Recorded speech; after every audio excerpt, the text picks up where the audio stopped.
गरुड़ थोड़े आश्चर्य में बोले, तो क्या प्रभु, अर्थी को कंधा देना सिर्फ एक रस्म नहीं है? भगवान कृष्ण हल्के से मुस्कुराए और आगे बोलने ही वाले थे।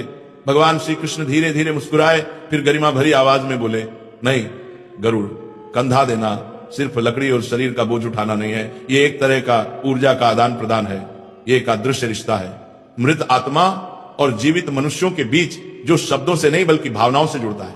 कृष्ण आगे बोले, जब कोई मनुष्य सच्चे दिल से, पवित्र मन से किसी की अर्थी को कंधा देता है, तब वो अपने मन का प्रकाश, अपनी करुणा, अपना सम्मान, अपनी श्रद्धा सीधे आत्मा तक पहुंचाता है। ये प्रकाश ही आगे उस आत्मा के लिए रास्ता बन जाता है।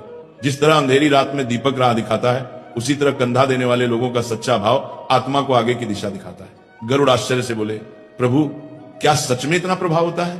कृष्ण मुस्कुराए। गरुड़ पुराण में लिखा है कि जिसने निस्वार्थ भाव से किसी को कंधा दिया, उसने 100 यज्ञों के बराबर पुण्य कमा लिया।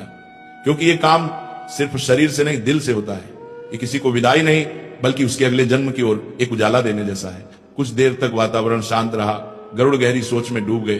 फिर उन्होंने धीरे से पूछा, प्रभु आपने कहा कि आत्मा कंधा देने वालों को देखती है, पर आत्मा वहीं क्यों रहती है? शरीर छूटने के बाद वह तुरंत आगे क्यों नहीं जाती? कृष्ण की आंखें करुणा से भर उठी। वे बोले, गरुड़, आत्मा अचानक हुए परिवर्तन को तुरंत नहीं समझ पाती। पूरा जीवन जिस शरीर में बिताया, उसे छोड़ते ही वो भ्रम में चली जाती है। उसे समझ नहीं आता कि वो मृत्यु के द्वार पार कर चुकी है। उसे राह चाहिए, दिशा चाहिए, और वही दिशा अर्थी देती है। इसलिए 4 कंधे केवल शरीर नहीं उठाते, आत्मा के लिए 4 दीपक जलाते हैं। गरुड़ की आंखें फैल गई। उन्हें यह दिव्य ज्ञान चमत्कार जैसा लगा। वे बोले, प्रभु यदि किसी मृतक को 4 कंधे ही ना मिले तो फिर क्या होता है? इस बार श्री कृष्ण के चेहरे पर गंभीरता उतर आई। उन्होंने धीमी भारी आवाज में कहा, गरुड़, यह प्रश्न सरल है, पर इसका उत्तर बहुत गहरा और दुखद है। सुनो, मैं तुम्हें एक ऐसी कथा सुनाता हूं जो केवल कहानी नहीं बल्कि सच्चाई है। यह घटना पृथ्वी के एक युग में सचमुच घटी थी। फिर कृष्ण ने कहना प्रारंभ किया, बहुत समय पहले पाटलिपुत्र नगरी में धनीराम नाम का एक आदमी रहता था। नाम तो धनीराम था, पर दिल से बिल्कुल निर्धन। धन का इतना अहंकार था कि उसने धर्म को पैरों तले कुचल दिया था। वह ब्राह्मणों का अपमान करता, गरीबों को तिरस्कार से देखता, किसी की मदद नहीं करता, यहां तक कि अपने माता पिता का श्राद्ध तक नहीं किया। उसके जीवन में धर्म, दया, करुणा कुछ भी नहीं था। फिर कृष्ण के स्वर में मिठास घुल गई।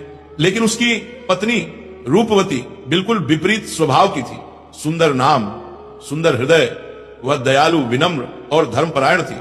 मंदिर में सेवा करती, गरीबों को भोजन कराती, व्रत पूजा करती और अपने पति के अपवित्र धन से भी छुपकर दान पुण्य करती, क्योंकि उसे विश्वास था कि पुण्य ही पापों को गलाने की अग्नि है।